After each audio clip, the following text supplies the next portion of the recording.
Hello everyone, I am Connie, aka the Only Connoisseur, aka Justin, and I am just giving a quick tutorial to mainly friends of mine who use PicMonkey and, use it very well and might even pick up some tips of the way that I do my work. I'm basically just going to be doing an edit that I've been planning on doing, and I'm just going to, instead of speed it up like a speed edit, explain what I'm doing as I'm doing it, or at least explain the steps into my edits. I'm going to be doing a photo edit and a edit of a drawing from a dear friend of mine. Now, right now you see that this recording has a little split on the left side, and you should ignore that for now. That is not what the website looks like. It looks smoother. I'll explain when I go into it, but basically when you go on PicMonkey, you'll be greeted to this main page, and what you will do is you will click edit, and you will choose a picture. I'm choosing it right now, but you can't see that. And again, I apologize if you hear my mouse clicks. This is just going to be a simple tutorial, and this is the picture we're going to be working on. It's of a dear friend of mine named Flowerbolt, and it's I will say it's a lovely drawing, and I felt that it'd be great to just show because it has a lot of colors. We're going to be using the tint effect, the space effects, and that's how it'll work. And as you can see now on the recording, the window sort of looks better now because I selected two parts of my screen just to save space. It took a while to size everything up. So basically this is what you have. This is the picture. You can zoom in and out and all, and when you zoom in, you have this box here, and this is where you can navigate, and this makes it full again. This one holds to see before and after. I've never used this before. This is a part of a new update of the website. I might use that, but I probably won't. We have the edits here to the left, and you have crop and canvas color and such, and I'm basically just going to show you how I do my edits. Now, being this was drawn by hand on a piece of paper, I'll show you what I'm going to do. We have here textures, and this is where I have the space effects. You see, if those of you who watch my DA remember, this is where I have the space effect that I do. Sometimes I use this, and lots of lovely effects. You also have these burst effects. As you can see, I don't use those much, but they're very nice. The light trails I haven't used in a while, but again, a really nice thing to have, and you can do a lot of things. And for all these effects, not only can you up the saturation or make it black and white or completely fade it, you can completely fade it in, you can fade it out 99%, you can't even notice it, you can fade it halfway and make it transparent. You can also move it, and basically you can make it its minimum size, you can make it huge, and if you make it huge, you have more room to drag it. And if it slows down, then that might be the actual website. That does happen. You can also flip it horizontally and rotate it and upside down and side to side. All lovely little things. Another thing that you can do is, and I'll show this with the space effect later, is you can erase the effect. Now, of course, this is 100% strength, so it's erasing the entire thing. You can make it. You see how it says it's 100? You can make it, let's say, 33. I'll also up the brush size to all the way. And you'll see how it's only doing a little bit, and if I keep going, it'll eventually get to that 100. You see how it's fading all the way in, because now we've erased it all. And that's basically how that works, but I'll show you what you can do with that. So what I do, at least with Flowerbolt's drawings, is I do the paper effect, because this was a drawing on paper, and to really get you to realize that it's paper, I do this. Now usually it's covered up, ironically, by the space effect, but I do this anyway because I sort of just have gotten used to it. And if you see what I'm doing is I'm racing around Flowerbolt because I don't want Flower to be covered in the effects, because this is her natural color, is this purple, and I don't want the dress to be colored in this grayish papery color, because we're going to be coloring in those flowers later like I did with a recent drawing of mine. I think that's pretty good for now because I don't need to, because it's going to be covered up, so you don't really need to worry about it. Again, you have lots of other effects here. You have weaves. You see, I like this yarn effect that I sometimes use. We have paint and lots of lovely little things. There's also metal. I haven't used that in a long time. Has really hard and tough kind of a feel to it. But anyway, I'm going to be using the space effect as I usually do. It's a sort of signature thing that I do. And again, 100% brush strength. I might make the brush size a little smaller so I can really get around these wavy hairs. And I'm just going to do this. and basically make an outline. Now, I usually am a perfectionist when it comes to all this, so I tend to go back and actually fill in some of this outline. Like, I'll say, oh, this is extending out too far, let me go and like slightly push it in. That's just me. I'm a perfectionist. You don't have to do that in any way. I don't think that it makes it better. I just do it because I'm used to it. But as you see, I'm making just a glow. Something that I've been doing, just making a space glow. And right now you see how the glow is just gray because behind the space is the gray paper and the actual paper that she drew it on. When I use the tint effect later, which will let me color in things, we're going to give it a nice like magenta glow, because that's basically her color.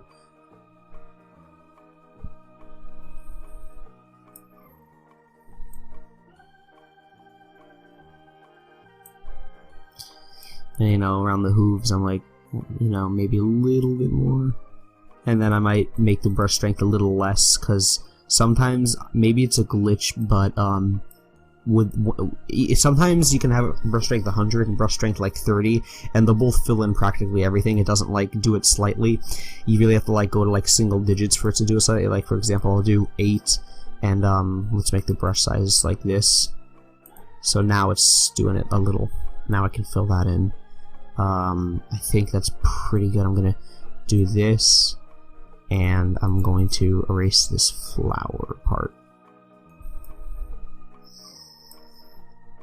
You know, like, it's little simple things like this that you can turn into really nice things. And I hate saying that I make the art better, because sometimes art, and especially photo edits, are best left in their natural photo. When you edit it, it's sort of fake. You see the effects. The sun doesn't actually make rays with circles and like pentagon shapes that make it look like lens flares. That doesn't really exist. So it's sort of like fake, and I think I do make it interesting and colorful and robust, but sometimes you have to appreciate simplicity. Like, for example, this. Yeah, this is not a vectored OC of like an extremely difficult to draw character, but it's really well done, and you could tell that she took time to draw all these little flowers and all. So I appreciate all that. And, you know, I can up the saturation all the way, but that's a little too much, so I might do, like, here. The saturation won't matter much because I'm using the tint effect, but I'm just used to doing this. And another thing I want to point out is you have this thing called blend mode. This is interesting, and you know what's weird is I keep thinking that multiply means is the normal thing, but this is actually the normal effect. But you also have things like add, which makes it lighter, darken, which darkens it, difference, which inverts it, hard light, which I can't explain it, but it makes it more colorful, basically ups the saturation in my opinion, lighten, which is very interesting for space. As you can see, it takes away a lot of the space. Multiply, which I think just puts lots of layers on it. Maybe that's overlay as well. You also have screen, which is sort of like lighten, and subtract, which is sort of like difference. It's weird because difference. You see how like difference, how like you have those violet-y dark blue spaces, but with subtract they're black. That's like a slight difference. I usually do multiply. Sometimes I do overlay or hard light. Anyway, so when you're done, you press apply, and that's basically it. I might also do a water effect. Sometimes I like doing this because it gives like a nice little like I don't I can't explain it again, but these little pieces of water sometimes gives the illusion of like maybe sparks or pieces of light. Like, imagine if I turn the saturation off, it sort of looks like embers, right? Like from a fire, like a crackling fire. I might use that in photo edits, but I'm not going to use it this time. So off we go to the next part of the edits of the effects. It's just called effects. I've never really used touch-up. Text is text. You can add text with fonts. Overlays, you can overlay shapes and like things like hearts and stars and all these things. The most common thing that I do is just your own. I download transparent pictures. For example, for my thumbnails, I would overlay a transparent picture of my OC and put that in the thumbnail. Maybe one day I'll show how I make thumbnails. They're pretty much the same thing. Anyway, off to effects. We have lots of different things like boost, which boosts the color of everything. Boost is very strong. If you go to 100, that does not look really good anymore. You really have to be careful with this. I might do this and scroll my mouse slightly, and you can see slowly but surely the pink is becoming more pinkish red. It just ups all the color. So I might do like 36%. We have all these different effects. You can try them all. Some of them like textures let you paint it, or at least erase it. Like for example, I can click original, and it'll go to the original effect. That's the original space right there. I can go to effect and color that in. You could do reverse effect, which is pretty much the same thing as which is pretty much you adding the effect, right? Like if I'm an original and I do a reverse effect, then I'm going to be adding the effect. If I do original and I don't do the reverse effect, I'm going to now be erasing it like it usually is. It's just a lot of exploration. So here we are at the tint tool, and what this basically does is whatever color you select, it makes the entire thing that color. And some colors are really nice, like for example, I could make this like this green, this like aquamarine, and this would look great, right? Like I could save this and be done. It looks beautiful, but you know, you don't see that true color. So for example, if I erase this now, you have that true color. I've noticed that this dark blue area starts to get really oversaturatedly bright. I don't really use that much, or if I use it, I go up and make it lighter, you see? It's really an interesting tool. So I'm going to cancel and go back. What I'm going to do is do the glow that I said we're going to do. I usually go somewhere around here, right? And basically I'm going to make the brush a little smaller like that. Make the brush strength a little small. I'm just going to trace around it, and you'll see how we're getting that magenta glow, which looks really incredible, and I love it a whole lot. It's really nice. It looks very magical. And normally I would make the horn glow, but being that Flower Bolt draws pictures of when her horn glows, I don't want to do it otherwise. I could show how you do it, but I'm not going to keep it. I might also erase slightly around, because see the neck got some of that pink, some of that purple tint. We don't really want that. We want just the glow outside. Sometimes it's nice having a little bit on the hair or the hooves. It gives a nice highlighter shadow again, which is like nice, gives you depth. And that's basically how you do the glow. I'm also going to make the background a nice color, but I think I'm going to do that later because I want to see how all these flowers turn out right now. So for the flowers, the way I did it last time is I basically selected the color of the flower, like for example this blue, and I got a nice size brush enough to cover it, and I just did this. And for example, maybe I'll make it smaller, and I'll do this one. I'll do this one. We can also do maybe this one too, right? That one. They're pretty much all the same colors, and that would basically be how I did it. That looks good too. I think that's about it. And what I would do is I would keep doing this, right? Except, oops, sometimes I mess it up. I would keep choosing the color of a flower and basically color in all the ones of that approximate color. Because I know some of them are not all orange, they're more orangey red, but to save time, I just make them orange. At least that's what I did last time.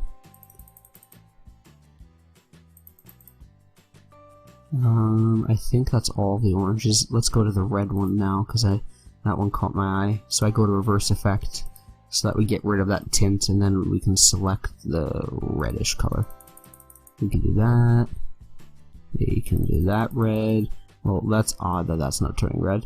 And if it's not turning red, we can just simply make it red by just going to a red tint and approximating what the color is. I think that's red. That's really nice. It gives all those flowers a magical glow, which is just really nice. So we go to the petal, and we pretty much color it in. And I see how it's sort of making it actually like a more darker, like green. So what I might do is let me first color in all those green ones. and I'll make it a little more green. A little more of that, a little more of that minty green. Right there. Pretty nice. I think what I'm going to do is quickly fill in all the rest of the flowers and cut this out. So I will be back in a little bit. Okay, I'm pretty much done. And I think I'm also going to make the Rainbow Dash like Thunderbolt or lightning bolt glow a little as well. I actually don't know where that originates from, but you know, I'll find out from her.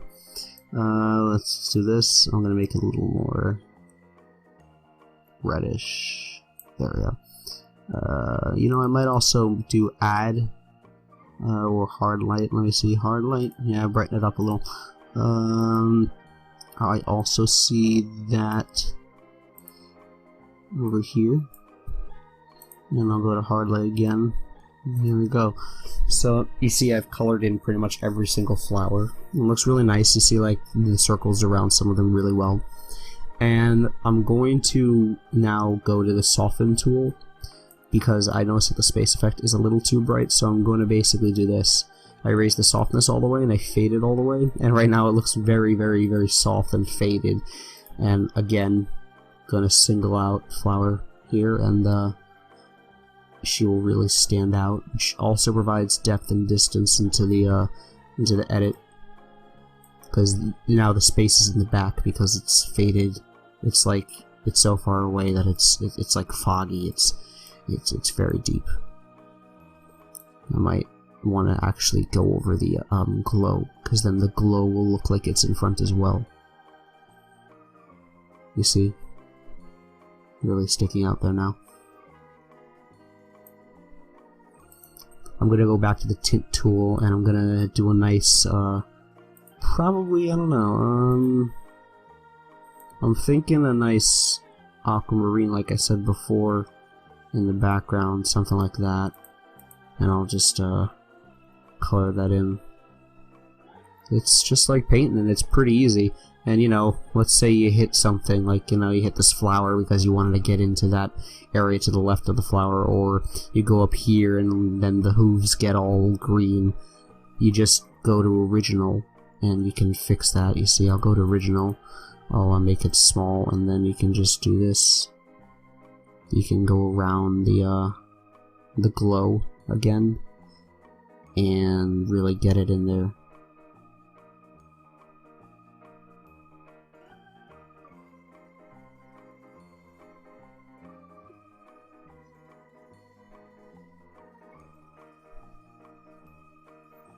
Really nice.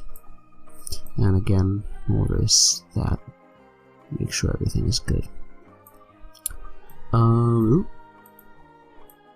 Okay. Now sometimes, although not this time though, sometimes, except not this time, I would use the tint effect and make Flower's fur more purple, because sometimes she would use a more bluish color, and I know that's not her true color. Maybe she didn't have the color pencil at the time. And it's cool because you can change the color of it. It's like, you know, it's like you change the color of the colored pencil. Nobody would really know, and it's interesting. Next, I'm going to move on to Radiance, which is a really nice effect, as you can see. You know, it looks weird, but again, you see this thing that says Radius? You can make it smaller, or I'm going to make it increasingly bigger and bigger and bigger, so the little circle, you see how, see how it's getting bigger?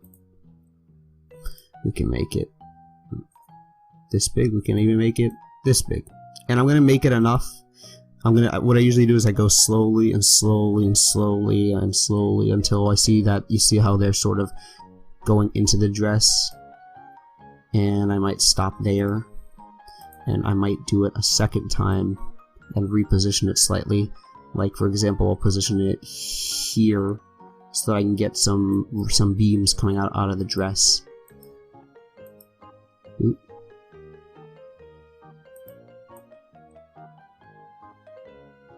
Like that, and then I'll fade it a little. You know, something like that. Next I'll do bokeh shapes. And this is the little, like, it's just a little thing. You can do circles, you can do stars, you can do little shiny things, you can do hearts, and you can do these pentagons. For this, I think I'm going to use circles. And you can increase it, make it nice and big. I really like that a lot. I like how it overlays like this. And I will just erase around her eye. Erase where it's a little bit clustered, because I don't like it when it's like this. I make it a little faded. But it shows that she's glowing. It shows that the dress is radiating. It really gets that sort of a bright tone to it, and it's really, really nice and lovely.